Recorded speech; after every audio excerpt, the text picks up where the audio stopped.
Day 7. I've been playing Tetris Attack non-stop for 7 days now. I haven't left my room in 7 days. I've been peeing in a cup and pooping in my chair. I have not had any social interaction since I've started playing. I think I may be going slightly mad. This Tetris Attack is going to be the end of me. I don't know if I'll last the night. God help me. Okay, children. Riddle me this, riddle me that. Have you ever played Tetris? Tetris! Who doesn't love Tetris? Well, actually, I can probably name a couple people, but that's not the point here. The point here is that Tetris is a juggernaut in sales, selling millions of copies on the millions of platforms it was released on. And while some of the titles just follow the basic Tetris formula, some titles completely change the way the game is played. And while a lot of these spin-offs suck balls, some of them are actually pretty good, like this game, Tetris Attack.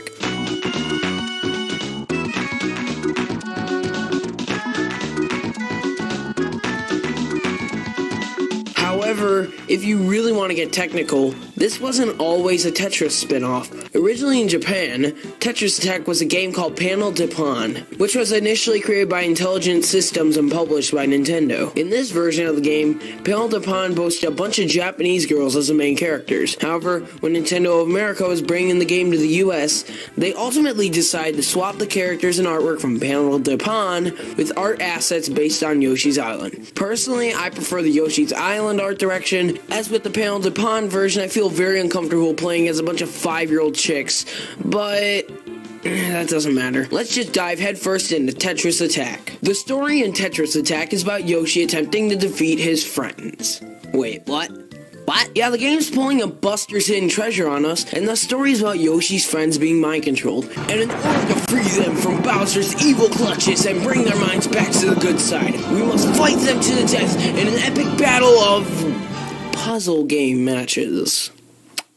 Okay, story's pretty underwhelming, but it's a puzzle game on the Super Nintendo. What exactly were you expecting? Besides, as any puzzle gamer knows, the good stuff lies within the gameplay, so let's take a closer look.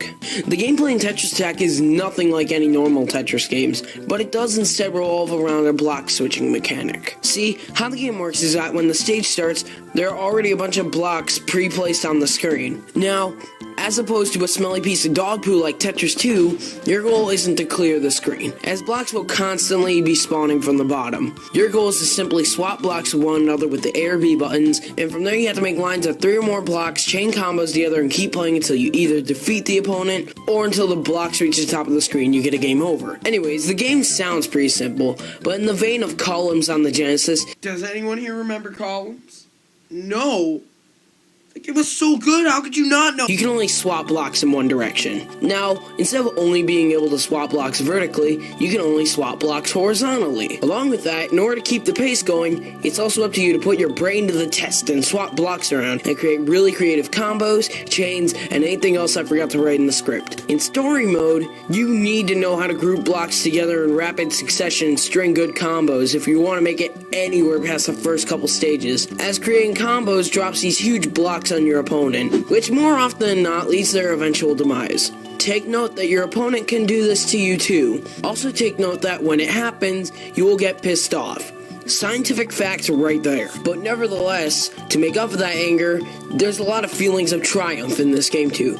There's nothing quite like that feeling of trying to clear out a line of blocks, and in the midst of doing it, you delete a giant line of blocks you didn't even notice before that. Even better is when clearing out one line creates a huge combo chain. It's just so satisfying. It's little things in life, folks. The story mode is, in my opinion, really easy, but you can adjust the difficulty, and when you do that, you actually get some challenge going. Even though I think it's easy, there's a lot of points where it's just really stressful, and you think it's gonna be over for you, but you manage to recover by the end. No!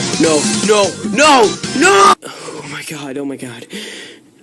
Where the real single-player fun is at is in the free play / endless mode, where you have no opponents, no objectives, just play to your heart's desire until you lose. This is where I usually invest most of my time. Oh, did I say most of my time? let's just rearrange that to all of my time. Seriously, whenever I want to play a Super Nintendo game, my heart always brings me a Tetris Attack, and it always brings me a free play. And every time, I always lose, but every time that I lose, I just simply click the try again button and I keep playing. I played for hours on end one time, and to think I never got sick of it in that time period is just insane. See, that's the power that this game has. It grabs you and you can't put it down. Flappy Bird ain't got nothing on this, let me tell you. Anyways, when you're talking about any puzzle game, more often than not, you can't really describe why a puzzle game is so much fun. It's one of those things you have to play to truly understand why the game is so awesome. To be real for a second, this game is incredibly addicting, but something about it seems really familiar. I just can't quite put my finger on it. Dude, everyone and their half-Latino grandmother knows that this game is a knockoff of Pokemon Puzzle League. Puzzle League? What are you even talking about? Are you being serious right now? It's a puzzle game on N64, and it has Pokemon in it. That's it. And what about it? Okay, so Tetris Attack is Pokemon Puzzle League. But didn't Tetris Attack come out first? Well, maybe. Then why the frick are you telling me about this game? Oh, that I've been wirelessly stalking you. You said that the game looked familiar. Just thought I'd help you out. Oh. So now what? Why, of course, only the most logical thing. I have to kill you. Don't do it, man. Don't do it, man. I thought we were friends, man. Man.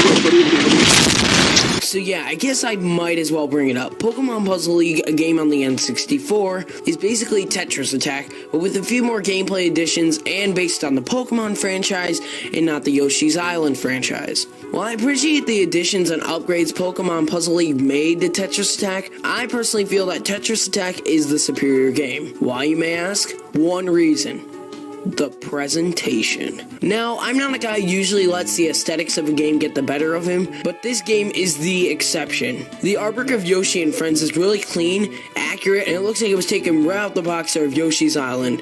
Or even Yoshi's Island DS. And everything is really vibrant, especially for a SNES. And the whole game itself boasts a ton of charm and whimsy to it. I mean, seriously, look at these backgrounds and tell me your heart isn't warmed by them. They're just so beautiful. For imagination and creativity, this game's graphics certainly are the most appealing. The same sort of thing applies to soundtrack. Oh my god. The majority of this soundtrack is remixes of songs from Yoshi's Island. But god damn it, if these remixes aren't the greatest things to graze my ears, then I don't know what is. Every remix is simply awesome, and one of these songs legitimately made me feel all nostalgic and made me have flashbacks to my childhood. I don't even know how it did that, but it probably had to do with me tripping on Advil while I played this game when I was sick. Seriously though, download or torrent the soundtrack to this game when you get the opportunity. Actually, don't torrent it, that's illegal. I'm endorsing illegal activity, I should go to prison. So, is Tetris Attack a good game? Gee, I don't know. While it is...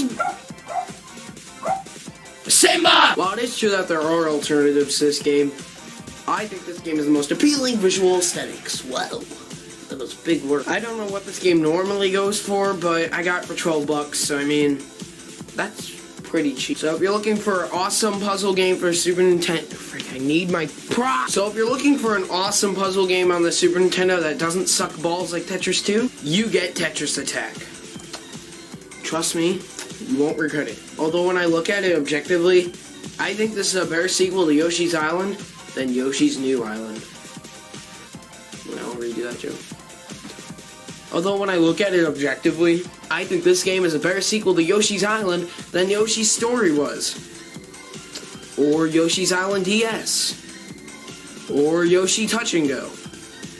Or Yoshi's New Island.